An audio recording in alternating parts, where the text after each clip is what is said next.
Hello বন্ধুরা, তোমরা সবাই কেমন আছো? নিশ্চয়ই সবাই তোমরা ভালো আছো। আজ আমি পমফ্রেট মাছের একটা রেসিপি নিয়ে এসেছি।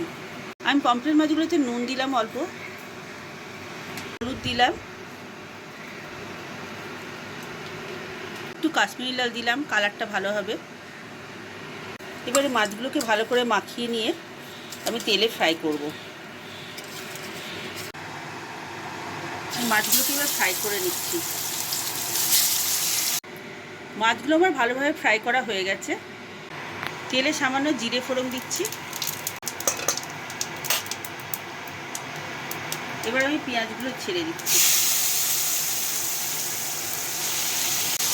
পেঁয়াজগুলো ভালোভাবে ফ্রাই করব। পেঁয়াজটা ব্রাউন হয়ে এসছে। আমি টমেটো আর লঙ্কা দিলাম।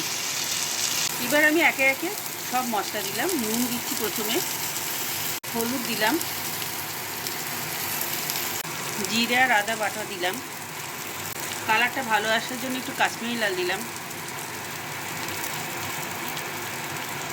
আদা রসুনের পেস্ট দিলাম। আর ঝালটা আমি খুব কমই দিলাম। যদি আপনারা ঝাল ভালোবাসেন তাহলে বেশ সেই পরিমাণে ঝাল দিয়ে দেবেন। স্বাদটা একটু ভালো করার জন্য একটু সামান্য পরিমাণে চিনি দিলাম। ভালো করে মশলাগুলো ফ্রাই করে নিচ্ছি।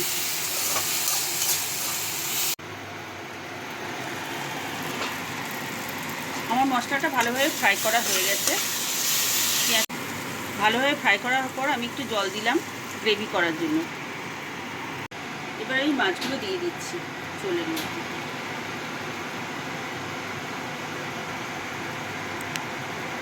এবার আমি 10 মিনিট মতো এটাকে ফোটাতে দেব।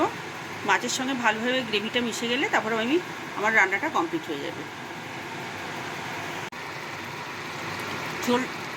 ঝোলটা ফুটে গেছে আমার। এবার আমি গরম মশলা দিয়ে আমার রান্নাটা কমপ্লিট হয়ে যাবে। আপনাদের যদি ভালো লেগে থাকে তাহলে লাইক, শেয়ার অ্যান্ড কমেন্ট করবেন।